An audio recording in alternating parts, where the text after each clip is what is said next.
Saludos, saludos y muchas bendiciones a todos los hermanos que se encuentran con nosotros hoy. Estamos bien contentos de estar aquí. Yo me alegré con los que me decían a la casa de Jehová iremos. Y es motivo de grande gozo, de siempre mucha alegría estar aquí con todos ustedes, adorando juntos en nombre del Señor. Para los que no me conocen, yo soy el pastor Mitchell Nazario, el pastor de uno de los pastores asociados, pastor de Community of Hope en español. Los que nos están visitando por primera vez, gracias por su visita, nos honran con su visita, siéntanse amados, sientan la presencia del Señor sobre su vida, y saludo igualmente a los que nos están viendo a través de nuestros medios sociales, a través de nuestro canal de YouTube. Estamos en la tercera semana de nuestra serie Fe como de un niño, pero antes de entrar de lleno a esa serie, quiero hacerles algunas preguntas que se me ocurren, porque esto me ha pasado a mí, no sé si ustedes han tenido la misma experiencia. ¿En alguna ocasión en su vida han deseado o han tenido el deseo, la inclinación de ser el mejor en algo? El más apreciado, el más popular dentro de tus grupos de estudiantes en la escuela. Quizás ser el favorito de papá o de mamá. Quizás ser el alma de la fiesta. Y queremos buscar ser el más sobresaliente. ¿Le ha pasado a usted o eso es a mí nada más? Amén, le ha pasado, ¿verdad? Es algo como en la naturaleza humana que nos gusta lucir bien. Nos gusta salir on top, como dicen los americanos. Y esto se ve mucho en el ámbito de los deportes. Por ejemplo, ¿cuál es el mejor equipo de la Liga Española de fútbol? Algunos dirán Real Madrid, otros dirán Barcelona. Dependiendo de con quién tú hables, si hablas con Pastor Silva va a decir uno, si hablas con el hermano Rafa va a decir que es Barcelona. En el béisbol de los Estados Unidos, ¿cuáles son los mejores equipos? ¿Los Medias Rojas de Boston? Si me preguntan a mí, yo voy a decir Medias Rojas de Boston. Si le preguntan a mi hermano Edison, él va a decir los Astros de Houston. Si le preguntan a mi hermano Oscar, le va a decir los Yankees de Nueva York. Y así depende de la opinión, pero siempre estamos buscando quién es el mejor. Y para los aficionados en baloncesto, esta es la pregunta perenne. ¿Quién es el mayor, el más grande de todos los tiempos? Los americanos dicen el GOAT, ¿verdad? The greatest of all times. ¿Quién es el más grande de todos los tiempos? ¿Michael Jordan o LeBron? Michael Jordan o LeBron. ¿Quién es el más grande de todos los tiempos? ¿Y saben algo? Esta pregunta no es nueva, no es de esta época. Esto hace 2000 años, los discípulos del Señor le preguntaron a Jesús quién era el más importante en el reino de los cielos. Los discípulos le preguntaron a Jesús quién es el más importante en el reino de los cielos.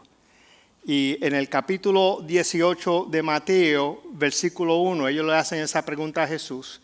Jesús viene y coge un niño y le pone en el medio y le dice algo verdaderamente provocador a su grupo de discípulos. Si vamos al el versículo 3 de Mateo 18, versículo 3, mira lo que dijo Jesús. Entonces dijo, les aseguro, y mira qué provocador es esto, les aseguro que a menos que ustedes cambien y se vuelvan como niños, no entrarán en el reino de los cielos. La primera cosa que es como un reto para nosotros, se requiere un cambio y que nos volvamos como niños. Se requiere una transformación de vida, una transformación de pensamiento, una transformación de actitudes, una transformación de manera de ser, y tenemos que volvernos como niños, tener el corazón como de niños. Pero mira lo otro que Jesús dice, no entrarán en el reino de los cielos a menos que haya ese cambio. Como Jesús diciéndole, ustedes están hablando de quién es el mayor, deben de procurar entrar primero. Y sin importar quién va a ser el mayor, tenemos que entrar, y para entrar al reino de los cielos tenemos que tener corazón como de un niño. No sé cuántos de ustedes han oído esa canción, lo que llevamos tiempo en la iglesia y nos hemos criado en la iglesia, en las escuelas dominicales, sabemos esta canción. Voy a leer la letra, porque no lo sé de memoria, excepto el coro. Pero dice, Cristo me ama, bien lo sé. Su palabra me hace ver que los niños son de aquel quien es nuestro amigo fiel. ¿Saben esa canción? Dice después, Cristo me ama, Cristo me ama, Cristo me ama, la Biblia dice así. ¿Cuántos saben esa canción? Amén, han escuchado esa canción, ¿verdad? Y eso lo dice, termina diciendo, la Biblia dice así. Y en nuestra serie de Fe como de un niño, queremos explorar algunos de los valores fundamentales que le enseñamos a nuestros niños en Kids of Hope sobre lo que es la vida cristiana. Y estos son 4 verdades, hemos ya tocado 2 de ellas. El primero es, soy un hijo de Dios. Y esto solo enseñamos a nuestros niños. Mientras estamos aquí, nuestros niños están cogiendo clases en los salones alrededor del santuario. Y no es una guardería, no es un daycare para cuidar a los niños que están realengos haciendo escantes y haciendo alboroto. No, le estamos dando alimento espiritual a nuestros niños. Soy un hijo de Dios y la palabra que mejor encarna eso es adopción. Hemos sido adoptados a la familia de Cristo. Y Dios me conoce. Esto lo discutimos hace 2 semanas. Dios me conoce la semana pasada de que Dios conoce el todo de nuestras vidas. El Salmo 139 dice que Él sabe nuestra entrada, nuestra salida, cuando nos levantamos, cuando nos acostamos. No hay nada que podamos esconder de Él. Aunque quisiéramos esconder nuestros pecados, como discutimos la vez pasada, decía uno de los versos, aunque le pida a las tinieblas que me encubran, lo mismo te son la luz que las tinieblas. El Señor vea lo mismo, el Señor ve a través de las tinieblas. No nos podemos esconder del Señor. Él nos conoce y nos conoce por nombre. ¿Se recuerdan la experiencia de Pablo de conversión? Saulo, Saulo. El Señor nos conoce por nombre y nos sentimos valorados cuando las personas conocen nuestros nombres. Hoy vamos a hablar, como la canción que acabamos de leer, de que Jesús me ama. Y queremos digerir eso y tratar de dilucidar a qué se refiere ese término de que Jesús me ama. Cómo eso se ve en la aplicación diaria, en el diario vivir de nosotros. Jesús me ama. Y para esto vamos a ir a una escritura. Estamos en Romanos capítulo 5, del 1 al 11. Romanos 5, del 1 al 11, y este libro de Romanos es la carta magna del apóstol Pablo. Esta es su obra maestra, la carta magistral. Voy a hablar un poquito más de Pablo más adelante, pero si quieres conocer cuáles son los fundamentos profundos de lo que es el cristianismo, de lo que es la justificación, lo que es la salvación por gracia, deben leer el libro de Romanos. Voy a pedirles, por favor, nos ponemos de pie en referencia a la palabra de Dios. Estamos en Romanos capítulo 5, versos del 1 al 11. Y así dice la palabra del Señor en el nombre del Padre, del Hijo y del Espíritu Santo. Amén. En consecuencia, ya que hemos sido justificados mediante la fe, tenemos paz con Dios por medio de nuestro Señor Jesucristo. También por medio de Él y mediante la fe tenemos acceso a esta gracia en la cual nos mantenemos firmes. Así que nos regocijamos en la esperanza de alcanzar la gloria de Dios, y no solo en esto, sino también en nuestros sufrimientos, porque sabemos que el sufrimiento produce perseverancia, la perseverancia entereza de carácter, la entereza de carácter esperanza, y esta esperanza no nos defrauda porque Dios ha derramado su amor en nuestro corazón por el Espíritu Santo que nos ha dado. A la verdad, como éramos incapaces de salvarnos, en el tiempo señalado Cristo murió por los malvados. Difícilmente habrá quien muera por un justo, aunque tal vez haya quien se atreva a morir por una persona buena. Pero Dios demuestra su amor por nosotros en esto, en que cuando todavía éramos pecadores, Cristo murió por nosotros. Y ahora que hemos sido justificados por su sangre, con cuánta más razón por medio de él seremos salvados del castigo de Dios. Porque si cuando éramos enemigos de Dios fuimos reconciliados con él mediante la muerte de su Hijo, con cuánta más razón, habiendo sido reconciliados, seremos salvados por su vida.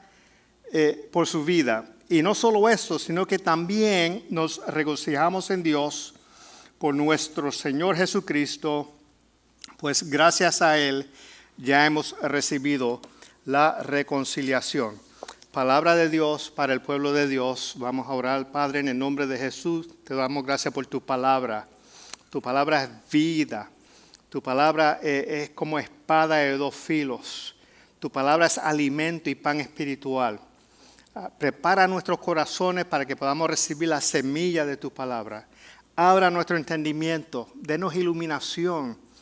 Permita que esa semilla produzca fruto abundante en cada corazón aquí. Habla cada necesidad y queremos que tú operes transformación de vidas en nuestros medios en esta tarde, en el nombre de Jesús. Amén. Amén. Pueden sentarse los hermanos. Estamos hablando del libro de Romanos y Pablo se considera uno de los grandes pensadores y escritores de todos los tiempos. Yo recuerdo cuando yo entré a la Universidad de Puerto Rico, en la clase de Humanidades 101, allí estudiamos los filósofos y los grandes pensadores griegos, Aristóteles, Cícero, Platón y unos otros hasta franceses, Montesquieu, Voltaire, Descartes, y estudiamos a Pablo. El pensamiento paulino fue lo que se enseñó en esa clase y fue específicamente del libro de Romanos. Claro, desde el punto de vista completamente secular, pero Pablo se considera como una de las personas más influyentes y con un pensamiento bien profundo. Yo le doy gracias a Dios porque el Señor lo llamó a él. Porque si alguien tiene autoridad y está calificado para hablar sobre estas cosas es Pablo. En primer lugar, por su educación, que él mismo lo dice, que él estudió bajo los eruditos más prestigiosos de su época. Gamaliel fue uno de ellos y dentro de la casta de los fariseos. Él sabía mucho de teología y de historia y tradición religiosa de su época, de parte de los hebreos y también de los griegos. Se recuerdan en su discurso en el Areópago en Atenas, cuando él está predicando, hablando sobre el Dios no conocido. Él cita de los poetas griegos. Ese era un hombre con una vasta inteligencia. La semana pasada hablamos un poquito de sus credenciales. Pero lo más importante, lo que verdaderamente califica a Pablo como una persona de autoridad, fue su experiencia de transformación de vida, de conversión. Al punto de que en Filipenses capítulo 3, versos 7 al 8, él dice que todo aquello que para él era ganancia, sus credenciales, su historial, su educación, su formación religiosa, todo aquello que para él era ganancia, él lo considera pérdida a cambio o por razón de el valor más incalculable de haber conocido a Cristo. El conocimiento de Cristo superaba todos los demás conocimientos y todas las demás credenciales de él. Al punto de que dice en el versículo, creo que es el versículo 8, que él consideraba todo lo anterior como estiércol. Todos aquellos diplomas y todas esas cosas que él tenía, eso era para él como estiércol comparado al valor de haber conocido a Cristo. Así que cuando Pablo comienza a hablar sobre estos temas, el concepto de amor, él tiene bagaje, ¿verdad? Para hablar eso, porque él tuvo una experiencia personal con el Señor. El Señor se le reveló, como discutimos la vez pasada. El Señor lo llamó por nombre. Él aprendió de que él era hijo de Dios. El Señor conocía todas sus obras y no empecé a que él era perseguidor de la iglesia. El Señor lo salvó, lo justificó y lo trajo para hacer la obra y ser el apóstol de los gentiles. Así que él tenía un andamiaje de experiencia vivida con el Señor que es extraordinario. Así que cuando él está hablando de que Jesús me ama, en el texto que acabamos de leer, él usa una palabra en dos ocasiones, como para ilustrar eso, para enseñar a qué se asemeja el que Jesús me ama. ¿Cómo vemos eso en la práctica, en la aplicación? Y la palabra que él usa es justificado. Justificado lo usa en el versículo 1. Justificados pues por la fe, ¿tenemos qué? ¿Tenemos qué? Paz. Paz para con Dios por medio de nuestro Señor Jesucristo. Somos justificados por la fe. ¿Pero qué es eso de justificado? Justificado es un término legal para una persona que ya ha hecho alguna fechoría, alguna maldad, en los términos cristianos, algún pecado, de lo cual somos culpables, de lo cual somos merecedores de sentencia. Hay un precio que tenemos que pagar por el mal que habíamos hecho. Sin embargo, el Señor nos justifica, el Señor nos salva, el Señor ve más allá de nuestras fallas y por su gracia y su benevolencia y su bondad, Él nos perdona siempre y cuando nosotros reconocemos el mal que hemos hecho y entregamos nuestras vidas a Él. Así que la justificación, cuando se habla de justificación, es la postura de estar en una relación correcta, restaurada con Dios. ¿Me siguen?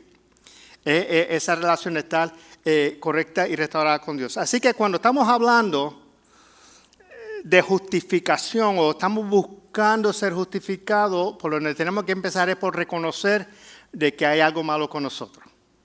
De que hay algo malo con nosotros. Si no reconocemos nuestro pecado, no vamos a ir a los pies del Señor y no vamos a recibir su misericordia y su justificación. ¿Y con qué hay algo malo? Todos sabemos que hay algo malo en todo nuestro ambiente, ¿verdad? Hay algo malo con el mundo. Y cuando miramos el mundo en que nosotros estamos viviendo, en todos los ámbitos, prende la televisión, ve el noticiario y vas a ver el revolú que hay en nuestra humanidad, del ambiente político, líderes políticos de ultraderecha o de ultraizquierda, regímenes totalitarios que oprimen a la gente, las cosas están mal desde el punto de vista militar, muchas guerras por todos lados. El más popular es el de Ucrania ahora mismo y de los israelíes con Hamas allá en Palestina. Mucho daño al ambiente, mucha pérdida de vida, daño al ambiente irreparable, daño a la infraestructura irreparable, mucha hambre. En lo económico, disparidad económica, en salud, tantas enfermedades, cáncer y enfermedades infecciosas, el COVID, el H5N1, la influenza aviar, tantas enfermedades que han resultado en plagas en la humanidad. Y yo podría seguir y reconocemos de que hay algo malo en el mundo. ¿Están de acuerdo conmigo? Hay algo malo en el mundo. ¿Sabe con qué más hay algo malo? Conmigo. Y cuando digo conmigo, con ustedes también, ¿verdad? En lo individual. Y al menos le están diciendo, yo sabía que había algo malo conmigo, yo sabía que no estaba bien. A veces nos sentimos como peces en el agua, en un acuario donde el sistema de filtración se dañó y hay acúmulo de toxinas, de los excrementos, de los orines y los excrementos de los peces. Y el pobre pececito se siente, hay algo raro aquí, se siente algo malo en el ambiente. Y así pasa con nosotros también. Así pasa con nosotros también, condiciones emocionales, condiciones mentales, ansiedades, depresión, soledad, el desamor. Sentimos un vacío en nuestro corazón. Hay algo malo conmigo. Y buscamos llenar ese vacío y resolver ese problema buscando invertir en cosas materiales, invertir en cosas que nos prometen felicidad y prosperidad, y pensamos que si logramos esto vamos a alcanzar la felicidad y las cosas se van a mejorar. Pero mira lo que dice en Jeremías capítulo 2, verso 13. 2 males ha hecho mi pueblo. Dos males ha hecho mi pueblo. Me dejaron a mí fuente de agua viva y cavaron para sí cisternas rotas que no retienen el agua. Así que dejemos de estar buscando e invirtiendo en esas cisternas rotas y vamos a buscar de la fuente de agua viva que es nuestro Señor. Así que no solo hay algo malo conmigo, hay algo malo con nosotros, con el colectivo de nuestra sociedad. La intolerancia, el discrimen racial y étnico, los asesinatos, los corajes, el road rage, el coraje en la carretera es algo bien común ahora y no sé si han visto algunos de los casos recientes, pero es espeluznante cuando a la persona le da coraje en la carretera. La epidemia de los opiáceos, las personas muriendo por sobredosis de fentanilo y de tantas otras drogas. Así que hay algo malo en la sociedad. Pero Pablo pudo comprender y aprender por experiencia propia de que la manera de corregir lo que está mal es a través de la justificación. Particularmente si estamos hablando desde el punto de vista de la espiritualidad y de nuestra relación con el Señor. Vamos a Romanos 5:9, que Pablo habla un poco sobre esto. Primero, en el verso 1, él hablaba de que somos justificados por la fe. Pero mira lo que dice aquí. Ahora que hemos sido justificados por su sangre, con cuánta más razón por medio de él seremos salvados del castigo de Dios. Somos justificados por la sangre de Jesús. ¿Y por qué por la sangre de Jesús? Porque Jesús pagó el precio por nosotros. Lo que nos correspondía a nosotros por nuestra falta, por nuestro pecado, por haber vivido en franca rebeldía contra el Señor se ofreció a sí mismo como cordero sacrificial para morir en nuestro lugar y para pagar nuestro pecado. Me encanta el verso anterior a ese, que es el 5:8. Y este debería ser el verso lema de este mensaje. Pero Dios demuestra su amor por nosotros en esto, en que cuando todavía éramos pecadores, nosotros siendo pecadores, Cristo murió por nosotros. Así de grande es el amor de Dios por ti. Y así de grande es el amor de Dios por mí. Siendo aún pecadores, Jesús vino a morir por nosotros, lo que me recuerda la historia de un tal Fiorello La Guardia. ¿Alguien sabe quién es Fiorello La Guardia? ¿Nadie sabe quién es Fiorello La Guardia? Este señor fue alcalde de Nueva York durante toda la Segunda Guerra Mundial y la época de la Gran Depresión Económica en Estados Unidos. Y él era una persona bien pintoresca, alcalde de Nueva York, de baja estatura, pero le decían la pequeña flor porque siempre vestía un clavel en su solapa, la pequeña flor. Pero él, bien pintoresco, él se veía montado en los carros de los bomberos. Cuando iban a apagar un fuego, él estaba allí montado. Cuando los periódicos en Nueva York estaban de huelga, él subía a la radio para leer las tirillas cómicas del periódico para los niños, para que ellos pudieran leer eso. Se conoce por él coger orfanatorios completos de niños para llevarlos a ver los juegos de pelota.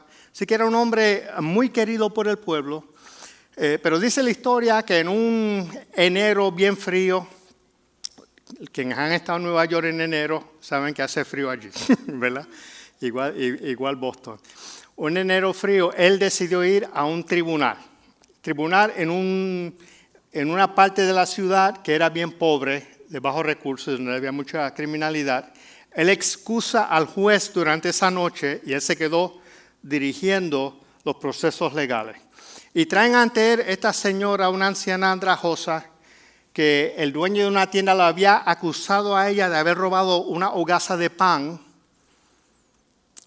Y ella en su defensa dice, lo que sucede fue que el esposo de mi hija la abandonó Mis 2 nietos estaban pasando hambre, muriéndose de hambre, y yo me robé la hogaza de pan para darle de comer a los hijos.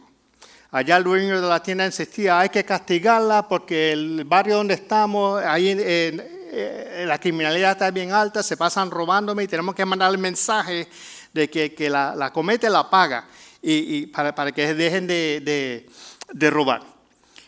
Así que la guardia mira a la señora y le dice, tengo que aplicar la ley. La ley está como está escrita, tengo que aplicarla. Tú eres culpable de lo que hiciste. La sentencia aquí son $10 o 10 días de cárcel.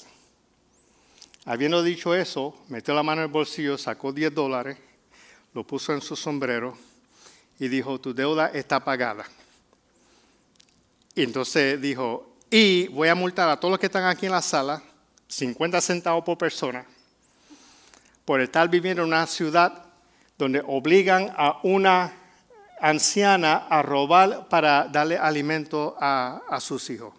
El otro día los periódicos narraron esa historia y ellos decían de que se había recogido $47 con 50 centavos, incluyendo el dueño de la tienda, la víctima, para pagarle a la señora, y los que estaban en la corte se pararon a aplaudir.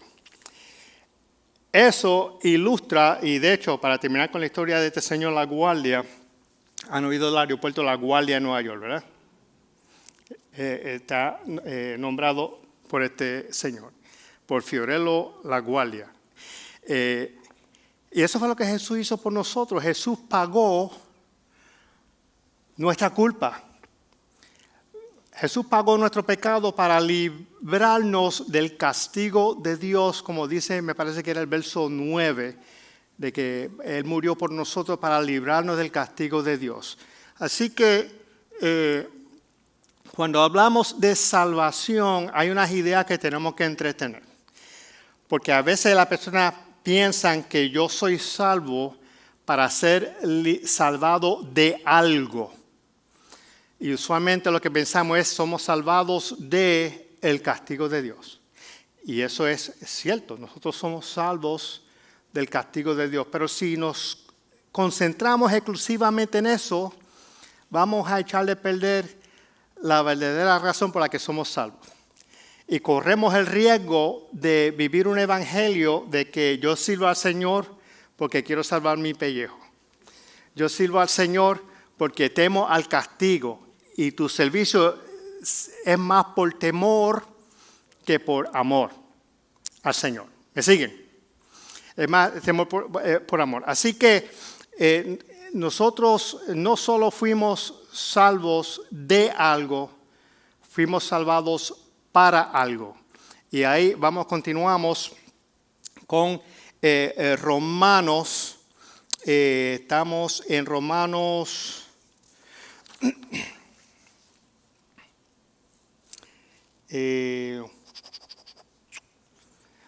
Romanos 5, versículo 2. Somos salvados para tener acceso a la gracia y la esperanza.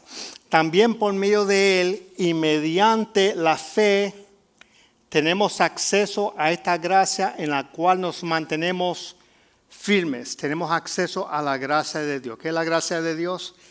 El favor no merecido, la bondad, la benevolencia de Dios que Dios tiene para con nosotros. Así que tenemos acceso a esa gracia en el cual nos mantenemos firmes. Pero no solo eso, también nos regocijamos en la esperanza de que la esperanza de alcanzar la gloria de Dios. Hay una esperanza de salvación para nosotros. Y yo me crié en una tradición religiosa que decía, nadie sabe si se va a salvar o no.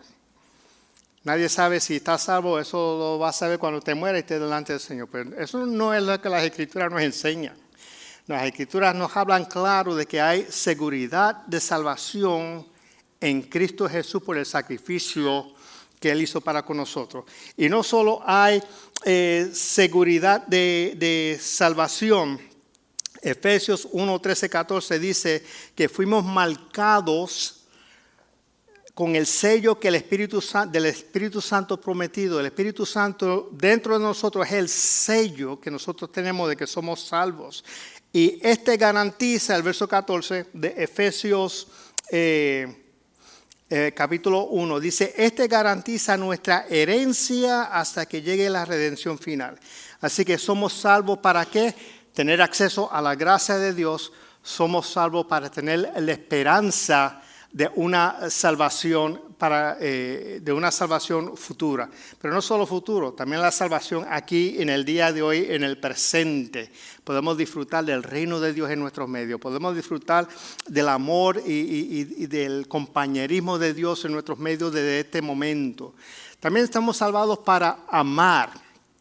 Somos salvados para amar y de ahí brincamos al verso 5 de Romanos.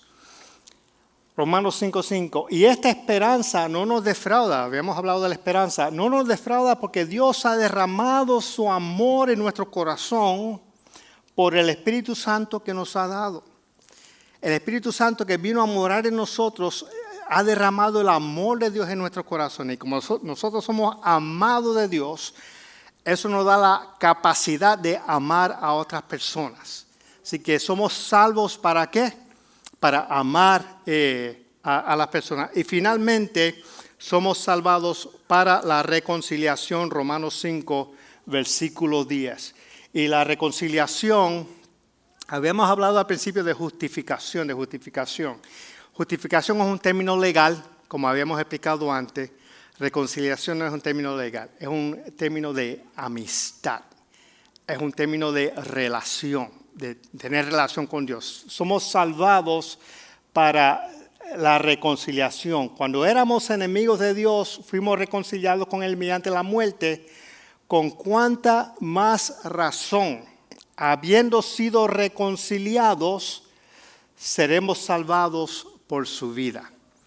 Con cuánta más razón, si fuimos salvados y reconciliados cuando estamos alejados de Dios, ahora que somos salvos, con más razón vamos a estar reconciliados con el Señor y unidos con el Señor. Eso es un ejemplo del acceso a la gracia de Dios. Así que nosotros cuando somos salvos, estamos salvos para recibir esa reconciliación. Y dice Pablo en 2 Corintios capítulo 5, y ya con esto estamos terminando. Puedo invitar al grupo de adoración que vaya pasando al frente. Dice en 2 Corintios, Pablo dice que nosotros somos agentes de reconciliación. El Señor nos reconcilió con Cristo y nos ha entregado a nosotros el ministerio de la reconciliación, de restablecer relaciones. Esa es la gran comisión, de ir a ser discípulos por el mundo, de rogar a las personas que se reconcilien con Dios, como decía Pablo. Así que tenemos ese ministerio grande en nuestras manos. Así que, ¿y cómo aplicamos todo esto a nuestras vidas? Ahí habrá muchas personas aquí que llevan años en el ministerio no sé, puede ser que hayan visto la salvación como algo que era escapar de un castigo, pero hemos dicho que la salvación es mucho más que eso. Es disfrutar de la esperanza de que somos salvos, de que hay cosas mejores para nosotros. Es tener acceso a la gracia de Dios.